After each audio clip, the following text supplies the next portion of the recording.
We've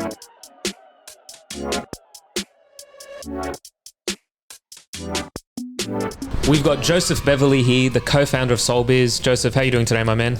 I am living the dream. Did you say GM? Oh, GM. Yeah, let's go. What a beautiful day to be alive. 100%. So what did you do? What were you working on until 4 a.m. this morning? Walk the audience through what you were doing. So we have the next iteration of the Soulbound Token research paper coming out with a global cohort of academics and professors across Yale, Georgetown University, University of Toronto, all across the world, and it's called the Blockchain Governance Initiative Network. And so that paper's coming out in a few days, and I was working until 4 a.m., tidying it up and making sure it's consumable. So yeah, Soulbound Tokens. Very, very exciting. So Soulbound Tokens, we've obviously got NFTs, SBTs as they're called now. Lots of use cases. What do you think the major attraction is for a Soulbound token? Yeah, so I can probably say it in two parts, like let's say a social part and then let's say like an institutional part. So a social part is just basic kind of coordination, like really owning your interactions. We love POAP so much. POAP in a way is some kind of level of proto SBT, as even mentioned within the paper. But that's just like, interacting. Like it would be pretty cool if we had some kind of easy, consumable way to just say like we were here together today. Like kind of like POAP, but simply initiated whenever we want. For institutions and being in a privileged position, like running this consultancy, we have been in boardrooms and meetings where with companies that would not even talk about Bitcoin for years, and even then still on the fringe. NFTs not at all. SBTs they're talking about before grassroots. I've never seen before. Like banks are curious about SBTs before they were curious about Bitcoin now. Wow. What do you think crazy. sparked that interest, like more than anything? Because like you said, banks don't really understand NFTs, financial institutions don't really understand like Web3 values. Yep. Why is everyone paying attention to soulbound tokens? Is it like identification, verification? Like what do you think is leading the way? No, it's a great question. So credit scores are kind of the main thing right now, but that's only after a long time of collecting enough kind of we call soulbound tokens, because you can't really develop a score unless you have multiple data points.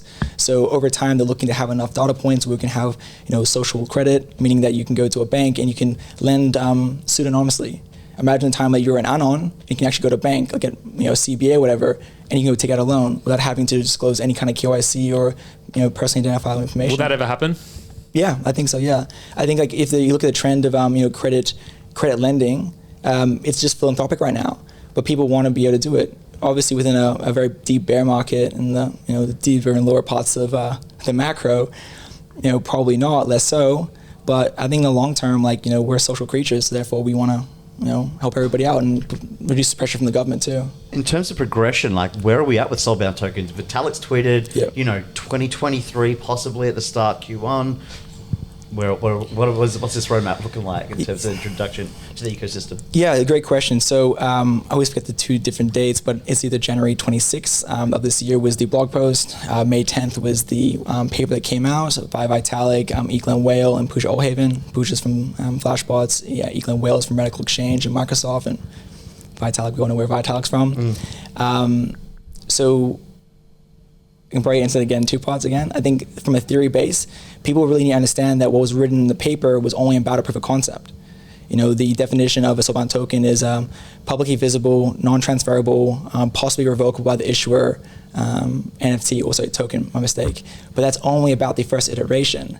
And there's so many other kind of features they're looking to have. So really the answer is broken because the first iterations of SBTs won't even be SBTs. They'll be like proto-SBTs, we call them, because the features that we need for a real SBT, so things like social recovery, communal authentication, those will only come over a long period of time. So maybe for proto-SBTs, we can already see that now. I can luckily say that I minted the first SBT on the ETH2. Oh, yo, let's go. Nice. That's got to be worth something. Yeah. Did you get a pull-up for that as well? No, actually, I did get the pull-up though. I did get the merge pull-up right. But no, so it's very hard to make a product that is non-transferable and then try to make a business around that. Think about that for a second. But then again, if you look at, I made a post on this on LinkedIn the other day, like World of Warcraft, 110,000 items, only 35,000 of those items are actually transferable. Only 35,000. The rest of them are account bound, soulbound. And people who are worried about, oh no, this terminology is a bit, controversial. We've been using, soulbound has been a topic of conversation in the biggest market, in the biggest kind of entertainment market in the world for the last 25 years. So I think that it's happening now, and people are going to be really excited about it. I hope that answers the question. But definitely. Do you think soulbound token is the term that everyone's going to use, or is it like NFTs that people are going to use, digital collectibles or something else along the way? Well, the problem about this space is that we front run the technology by giving a use case, which is silly. So like, sadly, NFTs are synonymous with JPEGs, when Rowdy is just distinguishable ownership of unique assets. That's what it is. So SBTs in the early use cases will be social, toy-based use cases. So like pull up, it'll be like reactions. It'll be the one I used to mint the ETH2 SBT was called Sticky Notes, where you can either have an SBT version or an NFT version. So the first kind of use cases, we don't want it to be synonymous with just reactions. But then again, over time, that interaction between these different SBTs will be hugely valuable to understanding how society works. NFT MELB, connect, create, collaborate. Boom, done.